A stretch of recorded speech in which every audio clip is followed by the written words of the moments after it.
here. The video will not be very long today, but it's been probably, 5 days? The reason why I can't make a lot of videos, and I know I'd like to, this camera I've got, I mean, it eats batteries up. I can't keep them charged. The batteries that I have a recharger, but it's one of them travel chargers, and you can only pop in 2 at a time, and unfortunately, this camera just eats batteries, especially when you record videos. Taking pictures, batteries will last forever. Recording videos, not happening. So I just wanted to, get a video out. It's going to be very short and sweet and to the point. It's not going to be about my depression and my issues, my search for love, or any of that stuff. I mean, I did something over the weekend, though. I do want to talk about this real quick. That really out of my element. The local fair is in town, and around here we have a big interstate fair. It's called the Pensacola Interstate Fair. Maybe Donnelly Miller went to it when he was in town. Donnelly, if you went to it, let me know. Anyways, it's been coming here for like 80-something years. And I used to go when I was a kid, and I loved it. But over the weekend, I did something out of my element. I didn't, I'm not gonna go and ride rides by myself. Plus, I'm not into all that anymore. To me, that's more of a kiddie thing. Now, no offense to any adults who like to ride rides. I guess if you have family, go ahead. But if you're a loner like me, it's stupid riding rides by yourself. So to anyone out there that's an adult, I want to rephrase and recant what I just said. It's not stupid for an adult to ride rides. It's stupid for a lonely adult to ride rides. If you have children, if you've got friends, go for it, because you've got people with you. But when you're alone, so I don't like offending people. That's just not what I do. And sometimes I may say things initially that sound offensive. So back to the point, I actually paid. The admission fee is $11, and I actually paid $11 just to go walk around the fair. I was there for 30 minutes. I paid $5 to park as well. So now you have $16. Yeah, $16. And this is money I could have used to buy that camera I wanted, but no, foolishly, I said, you know what? I'm gonna go walk around the fair, and maybe I'll meet someone. Thinking, oh, maybe who you never know. Just a spur of the moment thing, which I never do. But I haven't been to the fair since 2004, so I figure, okay, maybe you never know. You never know who you might bump into, run into, and maybe, just maybe, I'll get the guts up to speak to someone.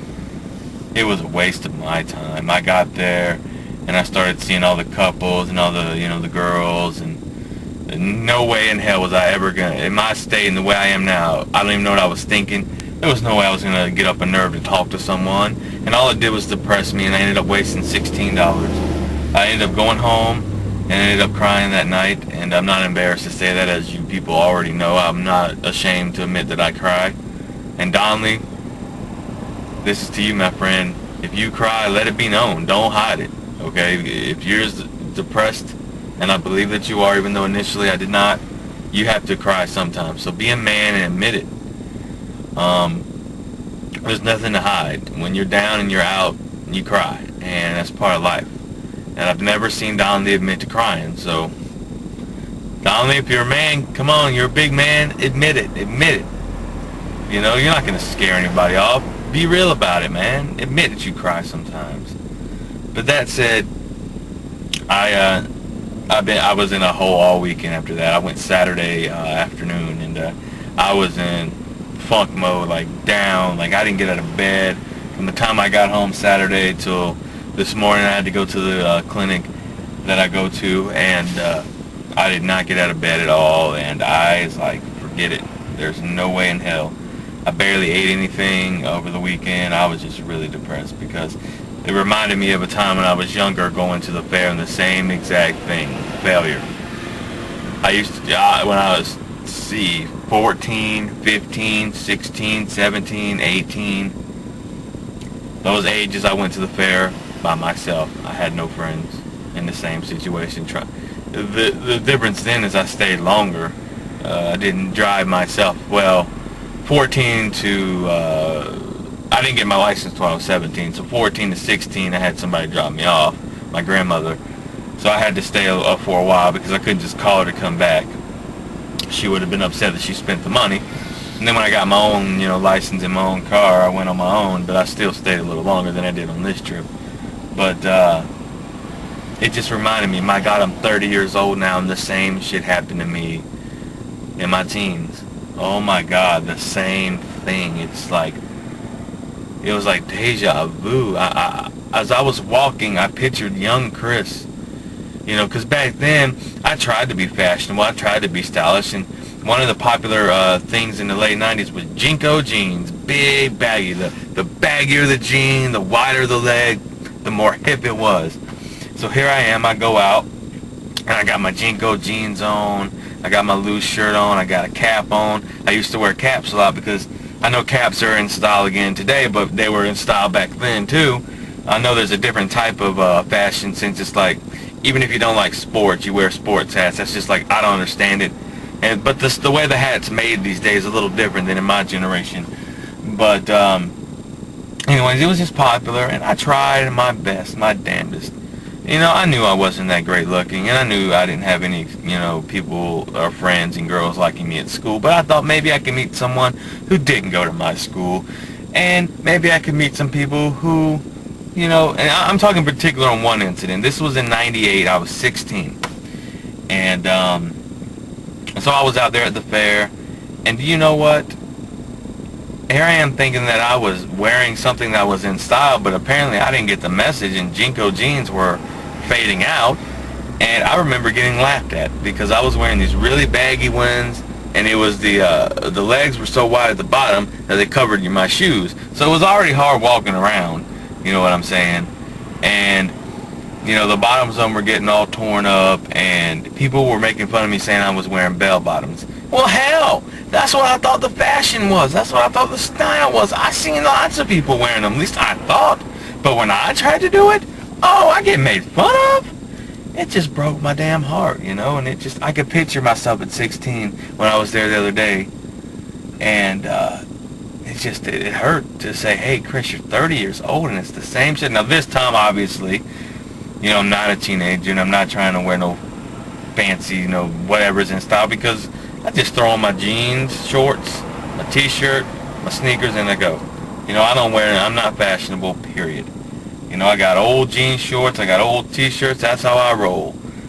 24/7, well, not 24/7, when I'm at home, obviously. I'm not in my clothes, but the times that I do get out and drive around or go to the grocery store, my doctor's appointments, when you see me, you're going to see me in jean shorts and a t-shirt. That is all I wear.